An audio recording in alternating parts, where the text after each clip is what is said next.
April 1946 beliau dipercaya untuk membentuk sebuah badan pemberita rahasia.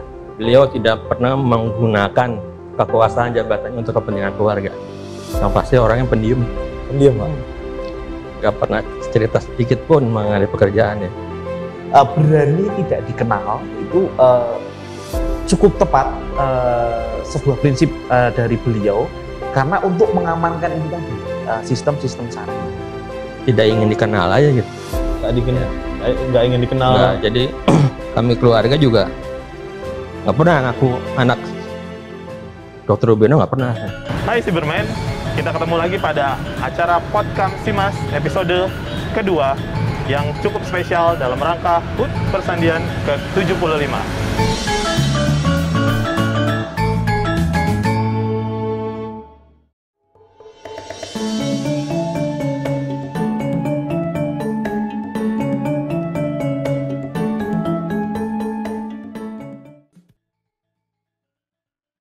Hai Cyberman, kita ketemu lagi pada acara Podcast Simas episode kedua yang cukup spesial dalam rangka HUT Persandian ke-75. Hari ini kita akan ngobrol-ngobrol dari Museum Sandi di Yogyakarta. Tentunya dengan tema yang spesial, karena hari ini juga spesial. Karena 75 tahun Persandian ini spesial, maka kami akan menghadirkan dua orang narasumber yang sangat spesial hadir di dalam acara ini. Karena paket spesial, episode ini kita juga akan membahas tentang founding father Persandian Indonesia, yaitu Bapak Rubiono Kertopati. Oke, nggak usah lama-lama, ayo kita masuk, kita ketemu dengan Kepala Museum Sandi di Yogyakarta. Let's go!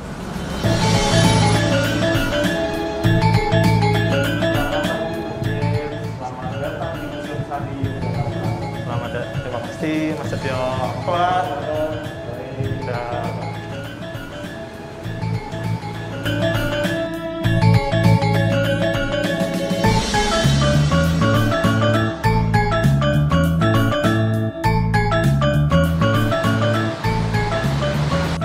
Oke Cybermen sekalian, saat ini kita sudah berada di ruangan, salah satu ruangan di Museum Sandi.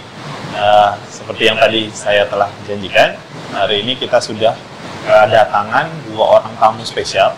Jadi mungkin sudah kita lihat ya di depan saya disambut oleh Kepala Museum Sandi. Ini Kepala Museum ini adalah penunggu Museum Sandi. Enggak sih, sebenarnya pengelola Museum Sandi lebih tepat. Ini tamu yang pertama adalah Bapak Setio Budi Prabowo, atau saya manggilnya Mas Setio aja ya Mas. Apa kabar Mas Setio? Luar biasa. Luar biasa, ngeri. Pakai salam museum kan? Iya, boleh.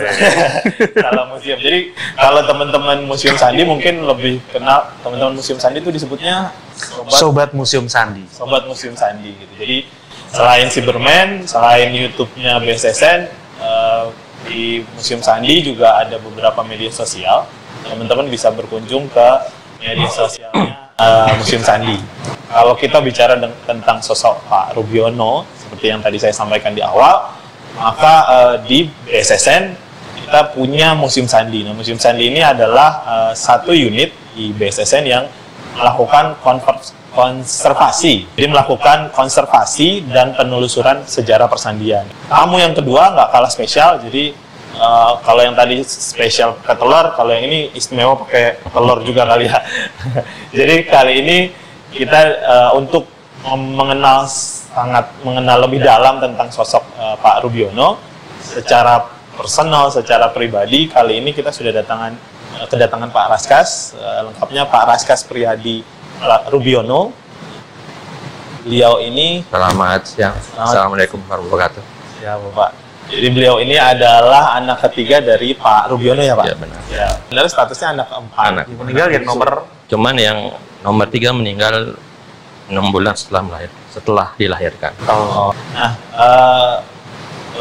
kita mau ngobrol lebih lanjut tentang sosok Pak Rubiono, tapi teman-teman seperti yang saya sampaikan, tetap di Podcast Simas, karena kita nanti terakhir akan ada bagi-bagi giveaway gitu. Balik lagi ke sosok Pak Rubiono, Saya pengen tahu, mungkin ada beberapa Cyberman atau mungkin rekan-rekan di luar persandian yang belum tahu Pak Rubiono gitu kan, mungkin baru dengar malah tentang Pak Rubiono. Boleh nggak diperkenalkan tentang Pak Rubiono itu sebenarnya siapa dan apa perannya beliau dalam dunia persandian gitu? Nah, mungkin ke Mas Setio dulu. Silakan Mas Setio. Boleh. Kalau kita mengenal Pak Rubiono dari sekolahnya beliau dokter, gitu kan? Karena beliau saat itu menempuh pendidikan di NIAS, Netherlands Indisch Artsen School di Surabaya. Kalau sekarang menjadi kedokteran Unair, ya, Fakultas Kedokteran Unair. Nah, beliau bersekolah di situ. Hanya buat kami ini yang bekerja di persandian seperti itu, beliau adalah founder pendiri persandian, dan juga beliau memiliki kemampuan yang tidak semua orang itu memiliki kemampuan itu. Salah satunya adalah beliau mampu menulis dengan kedua tangannya, ya. Menulis huruf atau iya, menulis huruf itu dengan kedua tangan. Beliau mempunyai kemampuan itu, dan juga beberapa kemampuan lain termasuk dalam hal bahasa, kemudian ilmu mengenai intelijen, kemudian ilmu mengenai kedokteran tentunya ya, karena kan beliau bidangnya kedokteran, kemudian ilmu tentang telekomunikasi, dan juga bahkan tentang nuklir pun beliau juga dipercaya gitu kan untuk mengemban amanah itu. Nah, ini saya bercerita seperti ini memang dasarnya seperti tadi masalah telekomunikasi. Itu beliau sempat mewakili Indonesia dalam konferensi di Swiss dengan ITU gitu kan, International Telecommunication Union gitu kan, untuk masalah frekuensi. Kemudian terkait dengan nuklir, beliau salah satu perwakilan dari Asia Tenggara juga itu dalam konferensi penyelidikan radioaktifat itu pada kurang waktu 50-an yang mana pada saat itu belum banyak ahli di Indonesia mengetahui ilmu tersebut. Nah, itulah sosok dari Pak Rubiono Kertopati. Ya.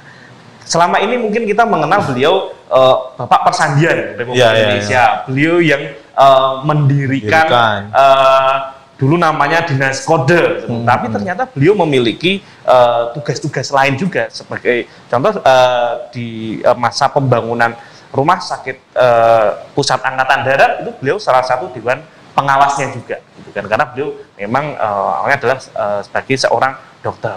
Dan ini pengalaman ini nanti kita ngobrol ini cukup menarik, makanya bagi kami tema pada obrolan kita seperti ini cukup menarik. Jadi untuk sobat museum dan juga Cyberman ya. Cyberman. Oh, Cyberman ya. Cyberman, simak lebih lanjut nih obrolan ini. Oke. Jadi saya agak baru dengar juga tuh istilahnya dari dokter, kemudian aktif dari dengan nuklir gitu, kemudian perwakilan ITU itu baru malah mungkin nggak semua orang tahu ya Mas Setio. Tapi pada intinya nih sebagai founding father gitu kan ya, kan ya pencipta, pendiri, mungkin kan memang karena mungkin beliau yang pertama kali memulai gitu. Yang pertanyaannya kan kalau netizen zaman sekarang kan agak kritis gitu ya, gitu. So what gitu kalau beliau pendiri gitu, emang perannya sejauh apa gitu tentang persandian ini gitu, boleh diceritakan nggak gitu peran beliau di persandian khususnya? Tentunya ini sangat berperan sekali, karena yang pertama adalah kita berbicara mengenai sejarah. Pada saat itu 4 April 1946 beliau dipercaya untuk membentuk sebuah badan pemberitaan rahasia, ya. Badan pemberitaan rahasia. Ini bukan maksudnya TV gitu, bukan? Bukan. Jadi informasi. Jadi kalau zaman dulu nih pemberitaan ini, kalau kita sekarang berita ini adalah yang ada di TV broadcasting. Kalau zaman dulu maksudnya pemberitaan itu adalah informasi, kita berkomunikasi. Nah, jadi adalah mengamankan komunikasi. istilahnya kirim terima berita, kirim terima. Betul, ya, Oke. ya, kirim terima pesan itu kan. Hanya pada saat itu kan penyebutannya adalah berita tuh ya seperti itu. Gitu kan. Oke. Tapi yang bersifat classified gitu kan.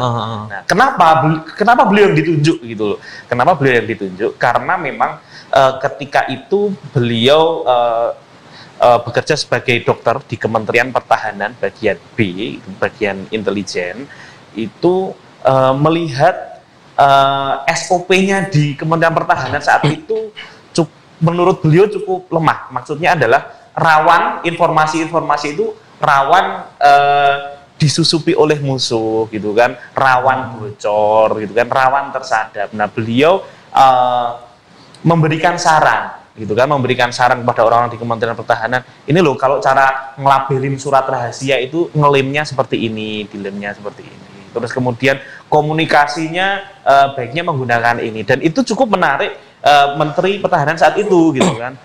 Akhirnya pada 4 April 1946 beliau menugaskan Pak Rubiono ini untuk membentuk sebuah badan tentang yang mengamankan komunikasi rahasia itulah gitu kan. Kenapa disebut sebagai founding fathers-nya persandian, dan beliau yang meletakkan dasar-dasar gitu kan yang sampai saat ini masih kita ikuti juga terkait dengan pekerjaan-pekerjaan yang berkaitan dengan hal-hal yang bersifat kerahasiaan. Makanya kalau mutunya, wah ini di sini ada nih mutunya Stana Paroksarta Bakti, ya, Stana tempat Paroksarta kerahasiaan, Bakti itu pengabdian. Jadi adalah tempat untuk mengabdi terhadap hal yang bersifat rahasia itu. Berarti jadi kira-kira ada seorang dokter yang memiliki, kalau anak sekarang bilangnya kegalauan kali ya, keresahan tentang tempat di mana beliau bekerja gitu. Kemudian beliau mencoba memberikan masukan gitu ya. Kemudian jadi ditunjuk untuk jadi mengepalai atau memimpin pemberitaan tadi ya gitu. Nah, tadi kan banyak cerita tuh ya, Pak. Saya mau pindah sedikit Pak ke Pak Raskas gitu. Kalau di masa-masa awal tadi kan dengan begitu banyaknya peran beliau di persandian, peran beliau sebagai dokter, kemudian ada beberapa peran lain gitu ya Pak.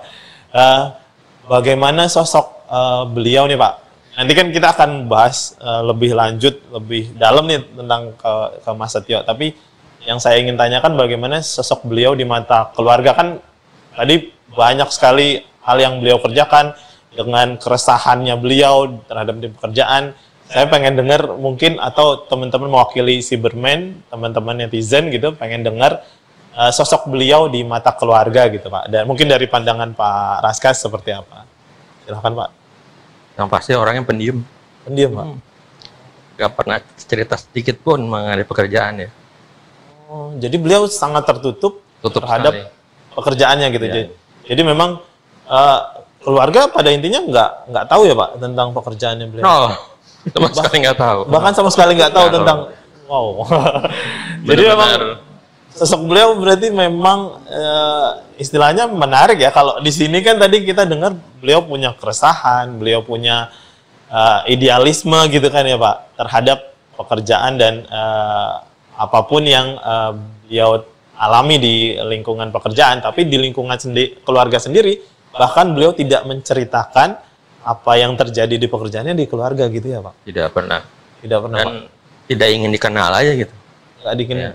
Nggak ingin dikenal. Nggak, jadi kami keluarga juga nggak pernah ngaku anak Dokter Rubiono, nggak pernah kan. Oh gitu Pak. Bahkan sebagai dokter pun, beliau sebagai dokter atau beliau sebagai kepala persandian gitu. Ayah saya dokter ahli radiologi. Oh, ahli radiologi. Ya. Tapi beliau tuh benar-benar mungkin orang cuma tahu ayah saya sebagai dokter aja. Oh, taunya lebih ke dokter ya Pak? Dokter. Di sehari-hari berarti sederhana gitu ya Pak? Sosok beliau. Sederhana sih memang. Low profile gitu di anak-anaknya aja kalau pulang sekolah harus pulang gitu. Oh. Nggak boleh kelayapan, nggak boleh, nggak ada tuh. Nggak ada cerita anak kelayapan, nggak pernah ada. Gitu. Berarti disiplinnya juga tinggi Iya. ya beliau? Boleh diibaratkan disiplin militer kali ya. Kita ya. Jadi menerapkan disiplin militer ke keluarga, tapi benar-benar membatasi ruang keluarga untuk mendapatkan informasi dari pekerjaan-pekerjaan beliau gitu ya. Ya. Oh, itu menarik sih ini makin dalam nih. Gitu.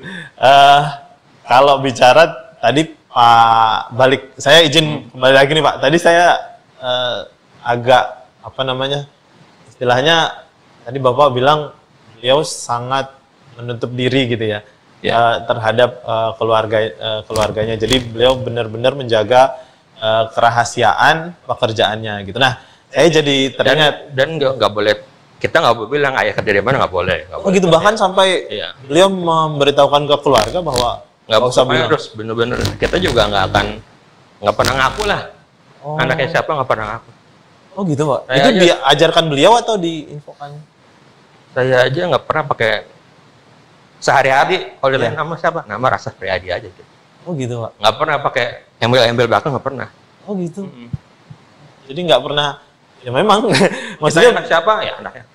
Ya anaknya Rubiono. Tapi kan orang rata-rata Iya, nggak tahu. iya. Rubiono siapa nggak tahu.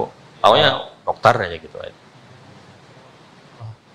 Menarik. Tadi jadi dari sisi kerahasiaan ini saya jadi satu teringat gitu Pak. Teringat motonya Lembaga Sandi Negara dulu ya Mas Setio ya. Jadi ada satu doktrin yang ini memang peninggalan dari Pak Rubiono gitu. Nah, mungkin saya nanya Mas Setio gitu Pak. Tadi Bapak bilang tempat Bapak juga menyampaikan ada kata-kata tadi berani, maksudnya tidak dikenal untuk tidak dikenal. Nah, kami juga baru istilahnya teringat gitu. Istilahnya waktu kami dulu diajari di doktrin di sekolah tinggi maupun di selama pendidikan, itu ada moto yang selalu digaungkan oleh senior-senior gitu. Ada moto yang selalu digaungkan oleh pegawai di BSSN gitu. Boleh diceritain nggak Mas Setio? Sebenarnya kalau di sisi Lembaga Sandi Negara atau Dinas Kode pada saat itu maksudnya berani tidak dikenal itu seperti apa Mas? Oh ya, baik. Jadi berani tidak dikenal itu karena kaitannya dengan pekerjaannya. Seorang sandiman atau code officer, saya itu disebutnya code officer, itu harus melindungi kode-kode sistem-sistem sandi yang sudah disusun. Ya. Ketika sistem-sistem sandi itu sampai ke tangan orang lain yang tidak berhak, itu akan sangat membahayakan dari komunikasi itu. Oleh karena itu, berani tidak dikenal itu cukup tepat sebuah prinsip dari beliau, karena untuk mengamankan itu tadi, sistem-sistem sandi. Selain itu, dulu sistem sandi yang banyak digunakan itu masih sistem simetris ya. Jadi kunci yang dibuka dengan kunci yang untuk menyandi dan untuk membuka itu sama gitu kan. Jadi masih berprinsip pada security by obscurity. Jadi keamanannya masih berdasarkan pada kerahasiaannya. Sorry, pelan-pelan Mas. Apa tadi? Security By obscurity. obscurity. Oke. Ya. Nah, itu jadi keamanan itu tergantung dari kerahasiaannya. Jadi kunci sandi itu benar-benar harus dirahasiakan, karena kalau itu sampai jatuh ke tangan orang yang tidak berhak itu cukup membahayakan. Ya, karena itu adalah kunci yang memang harus benar-benar dijaga. Oleh karena itu untuk mengamankan itu salah satunya adalah berani tidak dikenal, bahkan di instansinya. Maksudnya seperti ini, ketika beliau di Kementerian Pertahanan, kemudian saat itu berubah menjadi Jawatan Sandi Angkatan Perang, otomatis kan bergabung menjadi Angkatan Perang saat itu namanya. Itu orang sandinya pun juga merahasiakan dari tentara yang lainnya bahwa dia adalah orang sandi. Ya. Karena memang saat itu cukup banyak ya intelijen asing, atau bahkan bisa jadi dia tentara tapi mungkin tetap mendukung atau memberikan informasi kepada saat itu Nika in Netherlands in this civil administration, yaitu memang bentukan Belanda yang ingin kembali lagi gitu kan menjajah Nederland Indies gitu kan, karena mereka merasa bagian dari kita. Nah, kurun waktu 46 sampai 1950 itu memang waktu yang krusial. Ya, waktu yang krusial. Jadi prinsip berani tidak dikenal itu adalah salah satu usaha untuk mengamankan informasi tadi. Awalnya seperti itu, kemudian itu dikembangkan ya, berani tidak dikenal memang sampai kurang lebih di tahun 2000-an, bahkan sampai sekarang pun itu masih, menurut kami masih relevan gitu kan, terutama untuk hal-hal persandian, sistem sandi yang menggunakan algoritma simetrik. Berarti cukup keren ya, kalau anak sekarang sih bilangnya keren gitu Pak. Jadi secara integritas dari seorang Pak Rubiono itu ada garis merah bahwa prinsip-prinsip itu, prinsip yang beliau pegang itu diterapkan baik di lingkungan pekerjaan maupun lingkungan rumah gitu. Nah, balik lagi ke Pak Raskas nih Pak. Tadi ada benang merah, kemudian ada sisi sejarah. Tadi saya sebenarnya belum selesai Pak. Tapi gara-gara Bapak tadi menyampaikan berani tidak dikenal, tadi Bapak sempat ngomong seperti itu. Saya jadi keinget ke pertanyaan yang tadi saya lemparkan ke Pak Setio gitu. Nah, untuk ngobrol tentang Pak Rubiono, sosok Pak Rubiono gitu, ada nggak Pak hal yang menarik? Tadi kan disiplin, saya menangkap disiplin, kemudian ada bagaimana beliau mendidik anak-anaknya untuk low profile gitu ya Pak, misalnya bagaimana kemudian kalau bisa menggunakan Pak Rubiono dan nama Pak Rubiono tidak begitu dikenal, khususnya dalam konteksnya sebagai kepala persandian saat itu. Nah, ada nggak Pak cerita yang menarik yang bisa kita ambil sari atau nilainya, nanti mungkin dari teman-teman pendengar bisa ngelihat sosok Pak Rubiono itu di mata keluarga memang tadi memang sedisiplin dan setertutup itu, tapi mungkin ada hal-hal lain yang mungkin kita bisa ungkap gitu di sini bahwa Pak Rubiono itu punya sisi lain dari sifatnya beliau seperti itu atau karakternya beliau seperti itu. Boleh mungkin diceritakan Pak cerita yang menarik. Yang tadi boleh nggak saya tambahkan? Boleh Pak, silakan Pak. Itu kan saking tertutupnya. Sepengetahuan saya waktu itu, kan dulu namanya bukan lembaga sandi ya. Iya Pak. Jawatan sandi. Jawatan itu sandi. Orang luar nggak tahu apa itu jawatan sandi. Sampai segitunya loh orang. Oh gitu. Berarti memang Pak Rubiono benar-benar menjaga rapat-rapat gitu. Apa beliau itu secara sosialisasi, apakah bersosialisasi sehariannya ya Pak? Kalau secara pekerjaan kan pasti bersosialisasi tapi sebagai dokter ya. Posisi sebagai dokter, bukan sebagai orang persandian. Berarti memang secara luas atau secara pertemanan mungkin atau secara komunitas gitu, komunitas di lingkungannya beliau lebih dikenal sebagai dokter ya Pak? Ya. Apalagi kalau tidak salah beliau juga memang dokter kepresidenan atau saat itu belum malahan. Yang saya tahu dari zamannya Pak Karno, siap, sudah jadi dokter presiden di lingkungan presiden. Siap. Jadi memang kalau dokter kan nggak sembarangan ya yang jadi dokter presiden itu berarti memang memiliki mungkin ada kelebihan, ada kecerdasan tersendiri dan lain sebagainya gitu ya Pak. Nah, lalu balik lagi nih Pak, tadi mungkin belum kejawab, masih pengen menggali lebih dalam tentang ada nggak sih Pak cerita menarik, mungkin nggak dialami Bapak, mungkin dialami kakak atau mungkin keluarga yang lain tentang sosok Pak Rubiono gitu. Atau memang orangnya biasa-biasa aja, atau mungkin dari yang biasa itu teman-teman yang baru, teman-teman yang dengar tentang sosok Pak Rubiono jadi pengen lihat sih Pak sebenarnya karakter Pak Rubiono itu apakah memang seperti itu, apakah seserius itu gitu, sedisiplin itu, atau mungkin ada hal-hal lain yang mungkin bisa dibagikan ke kita Pak. Selama beliau bertugas, ya Pak, baik sebagai ketua lembaga sandi, ya, maupun sebagai dokter kepresidenan, beliau tidak pernah menggunakan kekuasaan jabatannya untuk kepentingan keluarga gitu aja. Oh gitu Pak. Jadi kalau nggak pernah memanfaatkan. Gitu. Saya kalau sekarang nih kadang-kadang kan kita mau bikin, ya saya bukan mengomentari pelayanan publik gitu ya Pak. Tapi kadang-kadang ada beberapa orang yang memanfaatkan, oh saya keluarganya si A, keluarganya si B, ngurus surat ini gitu? Nggak pernah. Nggak ada, Pak. Pokoknya ngurus sendiri gitu ya. Ngurus sendiri. Oh. Kalau cari kerjaan sendiri. Nggak gitu? nggak pernah mau keluarin kata belajar buat anaknya kerja di mana, nggak pernah. Nggak mau. Oh. Bahkan sampai sekolah gitu kan, zaman dulu kan Sekolah ya, sendiri aja. saya masuk Fakultas Hukum UI, ya biasa lah ikut Sipan Maru zaman dulu. Iya, kan. Sipan Maru ya, Pak. Gitu. Berarti nggak ada nota gitu Nggak. beliau? Manfaatin jabatannya nggak pernah. Manfaatkan kedekatan dengan penguasa aja nggak pernah. Gitu. Ibaratnya kalau itu kan waktu itu masih di zamannya Pak Harto ya. Kami nggak pernah tuh minta-minta apa, nggak ada lah pokoknya lah. Oh, jadi biasa aja, keluarga biasa-biasa aja. Hubungannya ayah saya dengan Pak Harto hanya sebatas pekerjaan. Oh, Gitu. jadi memang nggak ada kekhususan atau Tidak pernah memanfaatkan aja gitu. Iya, iya. Tidak pernah memanfaatkan penguasa untuk kepentingan pribadi maupun untuk kepentingan keluarga. Ya, padahal saat itu memang sangat bisa mungkin ya, Sangat Pak. bisa sebenarnya. Iya, tapi beliau memang nggak mau memanfaatkan Ya. gitu ya, Pak. Nah, izin Pak. Jadi kalau tidak salah waktu kemarin kan kita sebelumnya memang kita pernah ngobrol sama Pak Raska sama kakaknya Pak Raska gitu ya, Pak.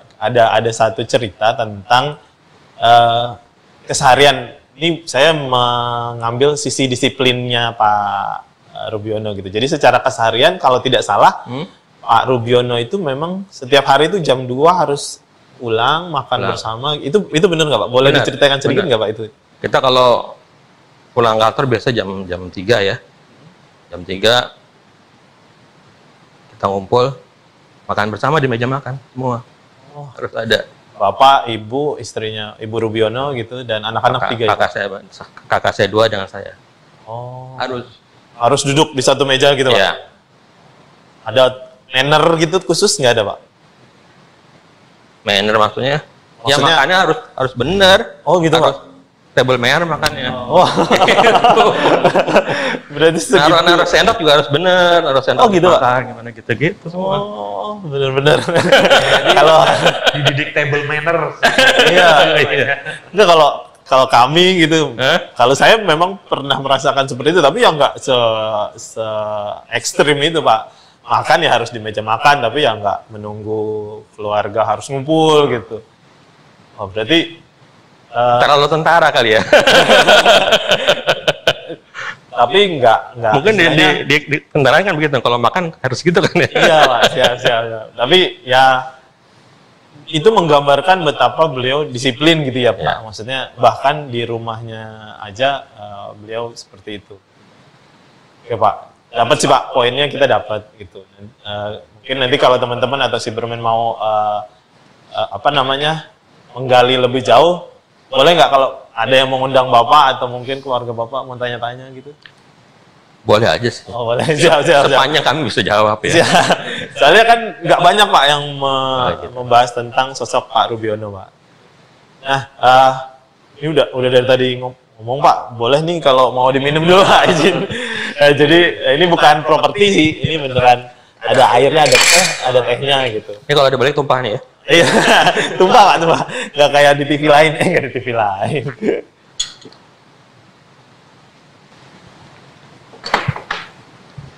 Baik, oke, jadi tadi kita udah dengar tentang bagaimana keseharian Pak Rubiono, bagaimana tentang sejarahnya atau dahulunya Pak Rubiono ya, Pak, gitu, dan Pak Setio. Kalau bicara Pak Rubiono, bagaimana Pak Rubiono dulu merekrut, kan harus terjaga, tadi kan berani tidak dikenal, berarti orang-orangnya, gambaran saya tuh harus khusus gitu. Gimana caranya Pak Rubiono merekrut orang-orang itu? Mungkin Mas Setio ada catatan mungkin tentang itu? Baik, ketika merekrut personil Sandi, beliau cukup ketat. Karena apa? Untuk menjadi seorang code officer. Mungkin boleh saya tambahkan, bukan cukup, sangat ketat. Sangat ketat, betul. Sangat ketat sekali. Nggak bisa cukup berarti ya? Iya, betul. Sangat ketat, karena untuk menjadi code officer, gitu kan, selain harus berani tidak dikenal, itu harus dapat dipercaya.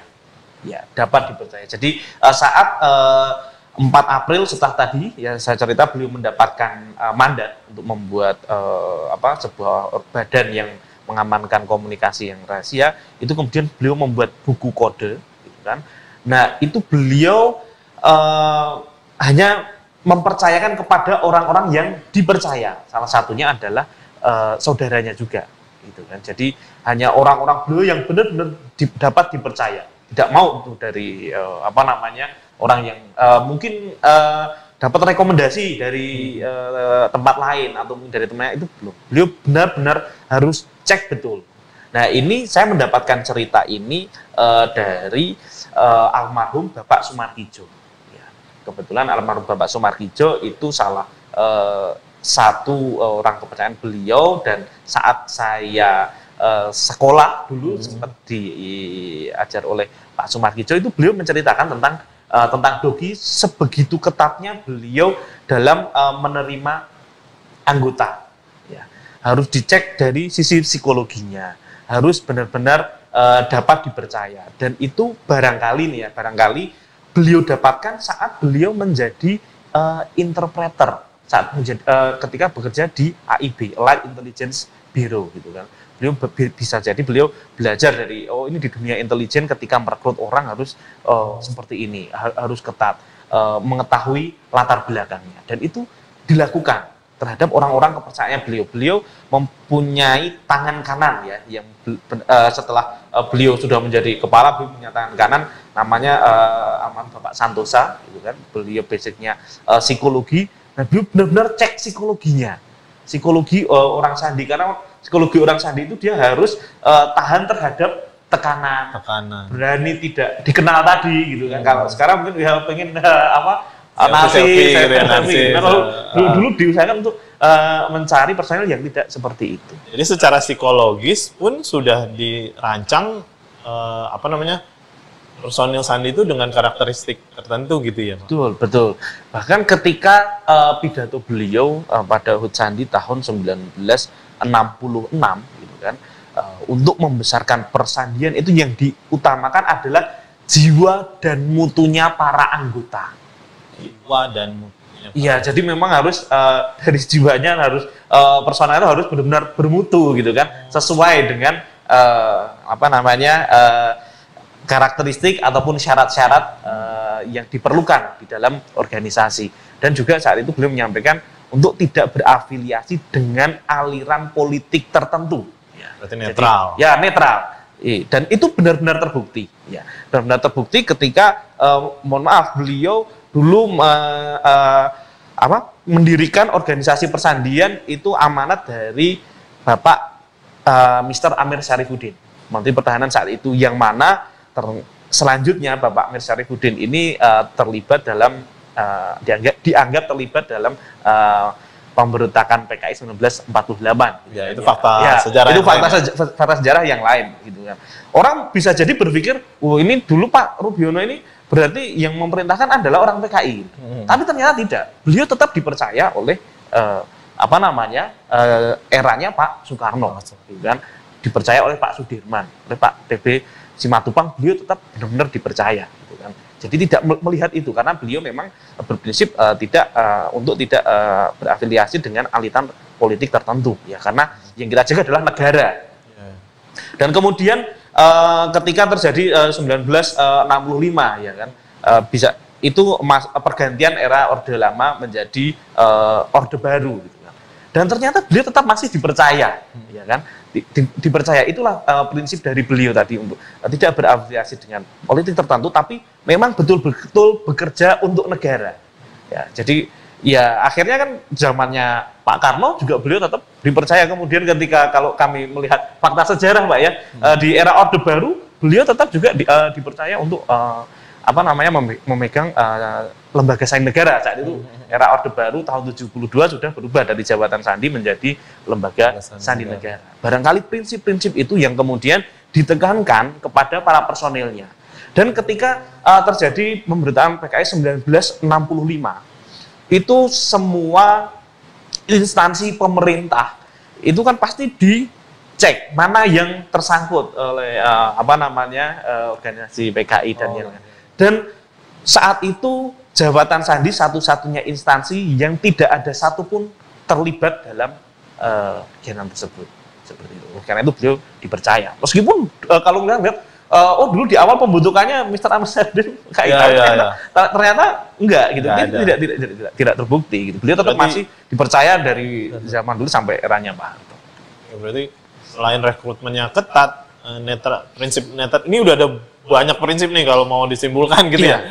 Gitu, banyak prinsip yang mau bisa disimpulkan dari sosok Pak Rubiono. Ini kalau digali satu persatu bisa lama nih Pak. Gitu. Tadi netralitas itu benar-benar dijaga sama beliau gitu. Mungkin ada tambahan Pak dari Pak Kaskas mungkin Pak. Mengenai peristiwa 1965 itu, saking tidak terkena jawatan Sandi, ya, Pak. Sehingga luput untuk dikuasai oleh PKI. Gitu. Jadi itu dasarnya sebenarnya ceritanya ya. Jadi luput. sambungannya di situ ya.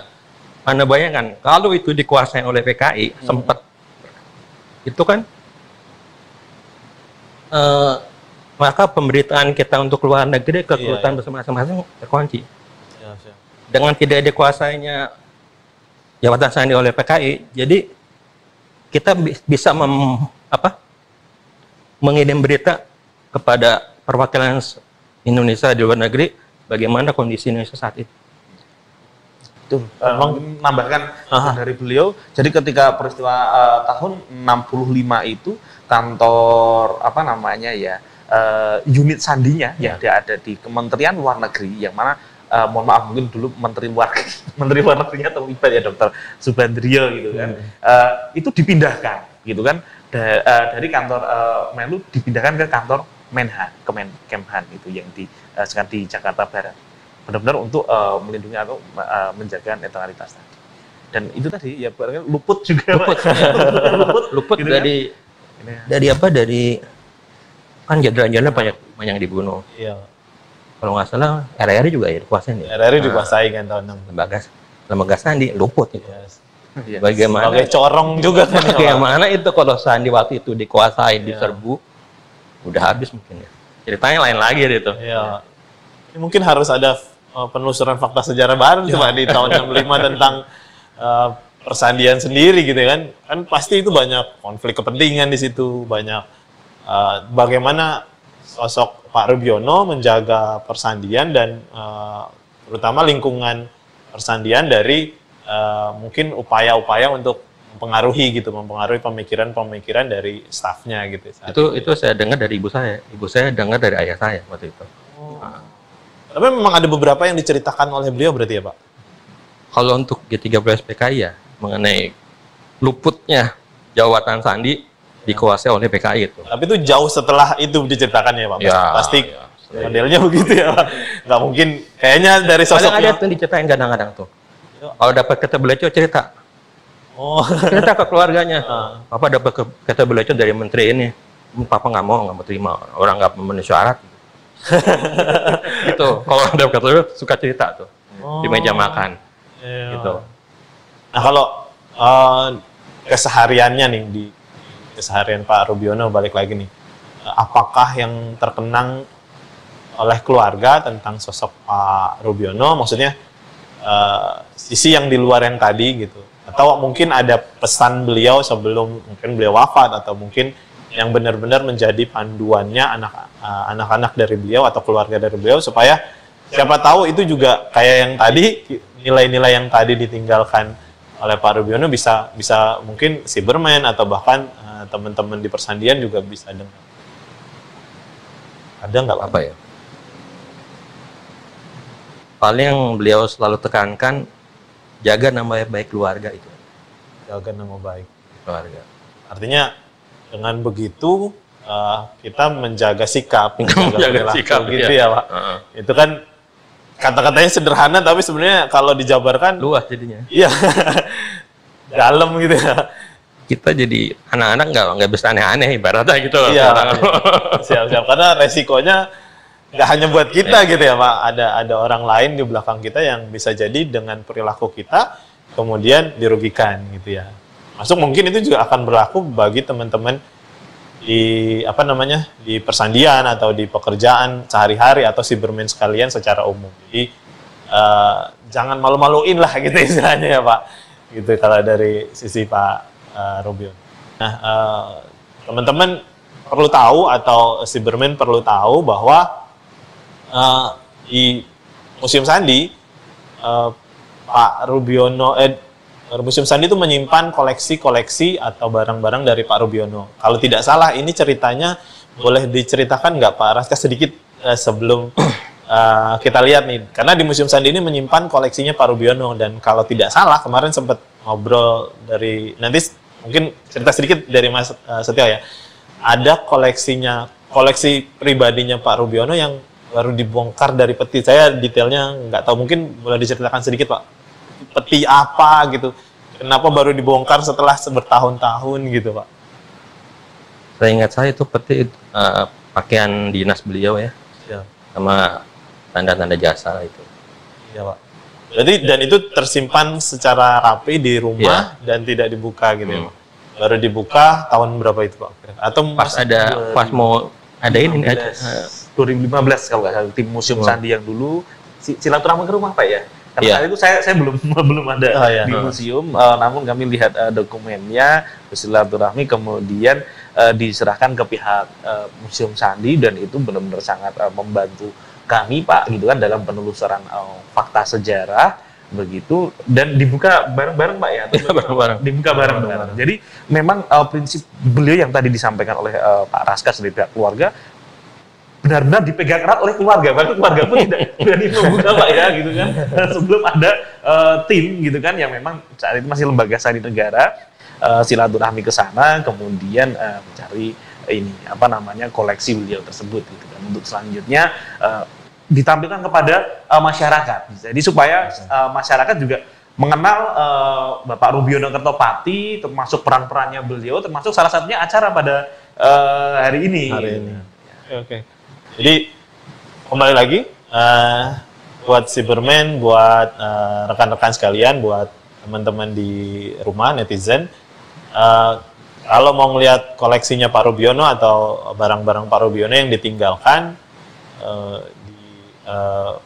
setelah beliau wafat, kemudian mungkin teman-teman bisa melihat ke Museum Sandi ya. Gitu. Kalau boleh tahu nggak Mas, kalau mungkin ada yang dengar tapi belum sempat nyari-nyari tentang Museum Sandi gitu, boleh dikasih tahu alamatnya di mana gitu? Oh ya, jadi kalau alamatnya itu lokasinya di Jalan Faridan M. Noto, nomor 21, Kota Baru, Yogyakarta. Kemudian kalau yang pernah ke Jogja, tahu Tugu Jogja, nah itu nggak jauh dari situ.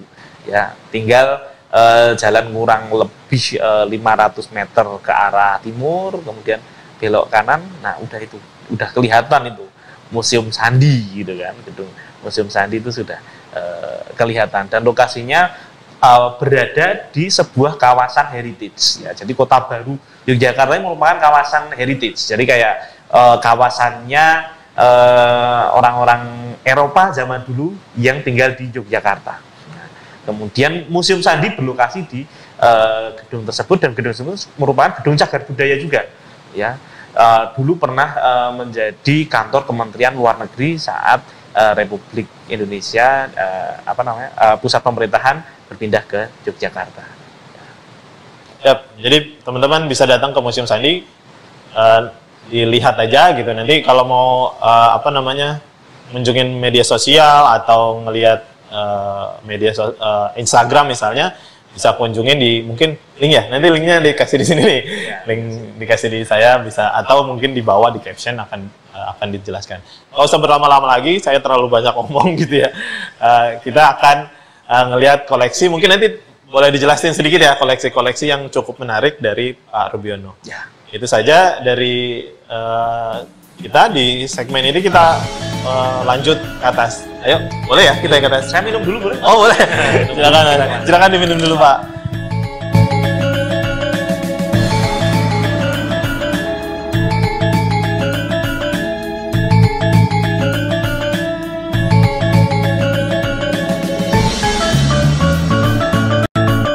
Untuk selanjutnya kita ke ruang tokoh. Nah, di ruang tokoh ini ada sebuah vitrin Pak khusus untuk koleksi Bapak Rubiono Kertopati.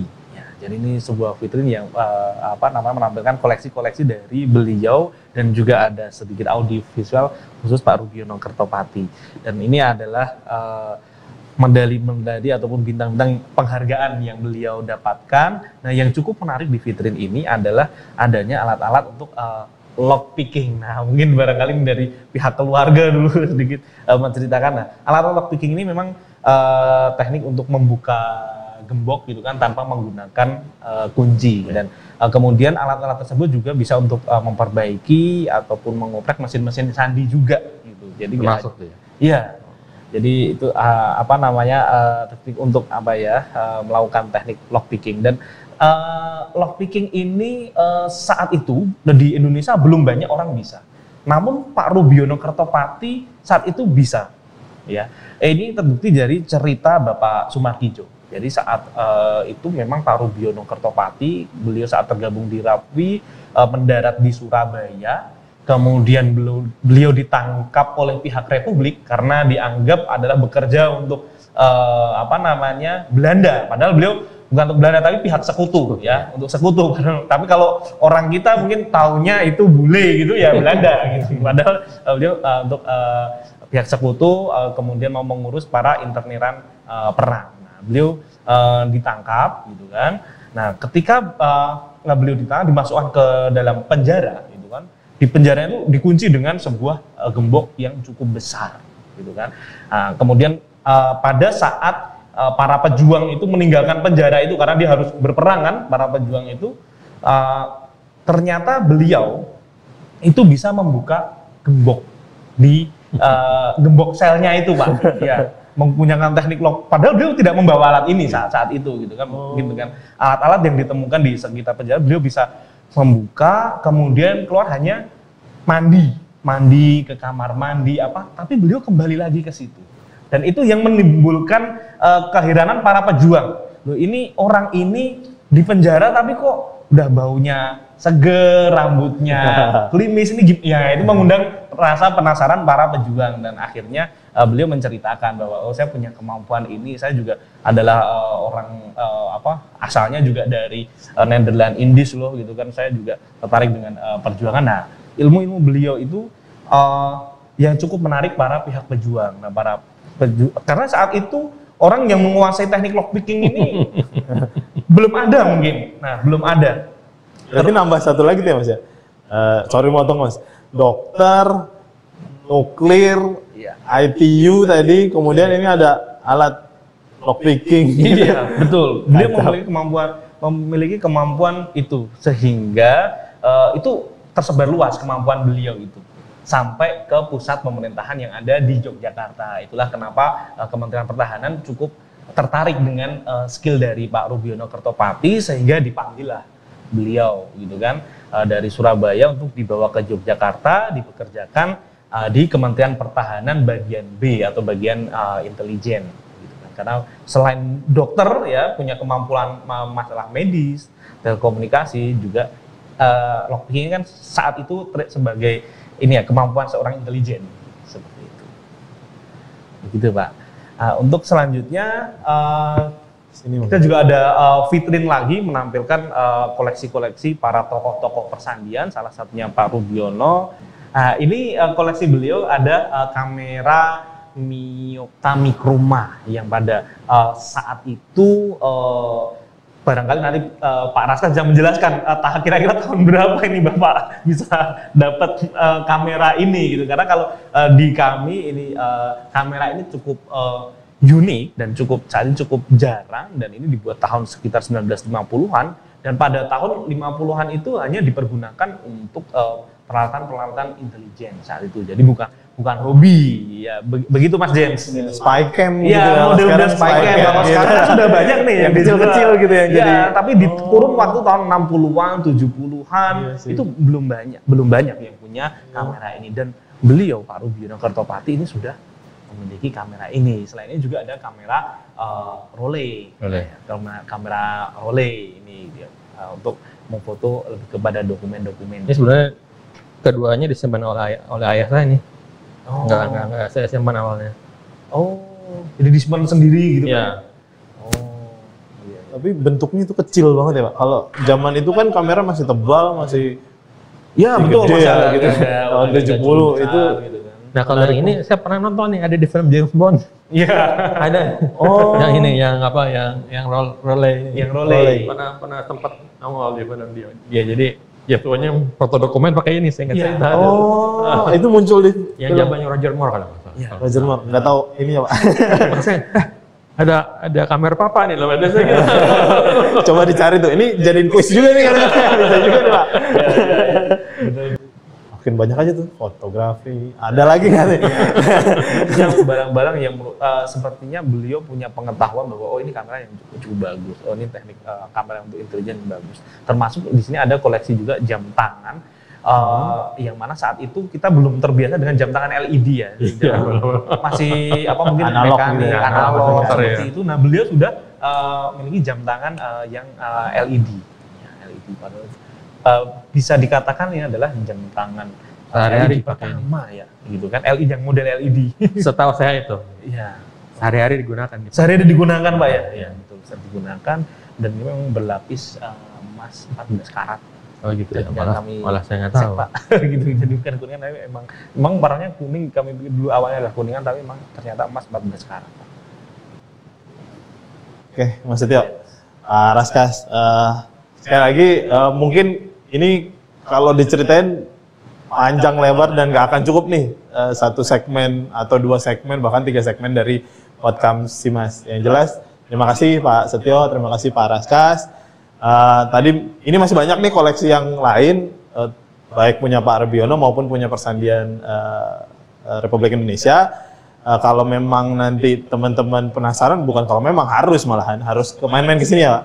Nanti bakal dipandu oleh museum, oleh teman-teman dari museum untuk menjelaskan tentang koleksi yang ada gitu. Syukur-syukur dapat langsung sama Mas Setio, Mas Ganteng gitu.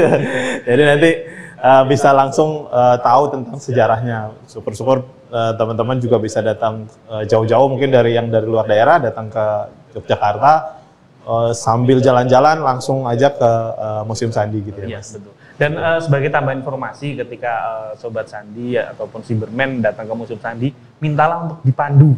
Ya. Oh, harus Karena dipandu. gratis juga. Gitu. Gratis. Jadi, gratis dan mintalah untuk dipandu. Karena kalau tidak dipandu, mungkin hanya akan terlihat sebuah barang saja. Tapi ketika mendapatkan pemanduan dari edukator kami, atau bahkan kurator kami, para pengunjung bisa mendapatkan knowledge. Ya, dan juga yang skill. penting knowledge-nya itu Pak. Oke, kita udah sampai penghujung acara. Nggak perlu lama-lama lagi, jadi cukup sekian podcast Simas kita episode spesial hari ini, episode bulan April, bertepatan dengan HUT 75 Persandian Republik Indonesia dan HUT 75 Badan Siber dan Sandi Negara. Kami ucapkan terima kasih kepada seluruh hadirin ya, seluruh Cyberman, seluruh netizen, seluruh rekan-rekan, termasuk seluruh sobat Museum Sandi yang sudah menyaksikan podcast kita hari ini dan mendengarkan. Nanti kita akan live mendaftarkan di Spotify juga. Jadi